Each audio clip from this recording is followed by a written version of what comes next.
নমস্কার সকলকে। আজকে আমি বানাবো ছানার একটি রেসিপি, যেটি গরম ভাতের সাথে বা রুটির সাথে খেতে কিন্তু দুর্দান্ত লাগে। এই রেসিপিটি তৈরি করার জন্য আমি 500 গ্রাম দুধের ছানা কাটিয়ে রেখেছি, আর একটি আলুকে এভাবে কেটে রেখেছি, আর নিয়েছি টমেটো, আদা কুচি, কাঁচা লঙ্কা, ধনে পাতা। রান্না শুরু করার জন্য আমি কড়াই বসিয়ে দিয়েছি। কড়াই গরম হওয়ার পর সরষের তেল দিয়ে দিয়েছি। তেলটি গরম হওয়ার পর এতে আমি আলুগুলি ভেজে নেব।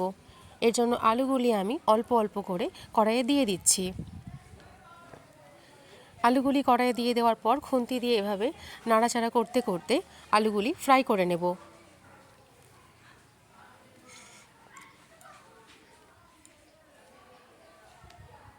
আলুগুলি ফ্রাই হয়ে গেছে, একটি পাত্রে আমি তুলে রেখেছি। এরপর ওই একই তেলে আমি দিয়ে দিচ্ছি কিছুটা হিং, দিচ্ছি একটু গোটা জিরে, দিচ্ছি দুটো শুকনো লঙ্কা, আর দিচ্ছি একটি তেজপাতা, দিচ্ছি এলাচ, লবঙ্গ, দারচিনি একটি করে দিয়েছি এখানে। এরপর এতে আমি আদা বাটাটি একটু ফ্রাই করে নেব। তারপর আদা একটু ফ্রাই হয়ে গেলে, আদা কাঁচা গন্ধ চলে গেলে এতে আমি টমেটো এবং কাঁচা লঙ্কা কুচি দিয়ে দিচ্ছি। দিয়ে দেওয়ার পর এইভাবে ভালো করে খুন্তি দিয়ে নাড়াচাড়া করে নেব। এরপর এতে আমি একে একে মশলা যোগ করছি। দিচ্ছি 1 চামচ হলুদ গুঁড়ো, 1 চামচ জিরে গুঁড়ো, আর দিচ্ছি 1 চামচ সরিষার গুঁড়ো। দিচ্ছি একটু পনির মশলা, শাহি পনির মশলা আমি এখানে ইউজ করেছি। আর এখানে দিচ্ছি কিছুটা কাশ্মীরি লঙ্কার গুঁড়ো, দিচ্ছি স্বাদ মতো লবণ। এরপর সমস্ত উপকরণ আমি ভালো করে মিশিয়ে নেব। খুন্তি দিয়ে নাড়াচাড়া করতে করতে মিশিয়ে নেব। আর দিচ্ছি একটু বেসন, সামান্য পরিমাণ বেসন এখানে যোগ করেছি। এরপর গ্রেভি তৈরি করার জন্য একটু সামান্য পরিমাণ জল দিয়ে দিয়েছি। জল দেওয়ার পর মশলাটি আমি তৈরি করে নেব।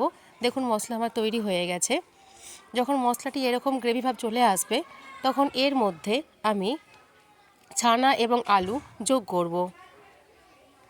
তাই এতে আমি ছানাগুলি প্রথমে দিয়ে দিচ্ছি। ছানাগুলি আমি দিয়ে দিয়েছি। এরপর ছানাগুলি ভালো করে এভাবে মিশিয়ে নেব। তারপর দিয়ে দিচ্ছি আলুগুলি, যেগুলি আমি আগে থেকে একটু ফ্রাই করে রেখেছিলাম। আলু এবং ছানা মশলার সঙ্গে ভালো করে এভাবে মিশিয়ে নেব। তারপর দিচ্ছি একটু সামান্য পরিমাণ চিনি।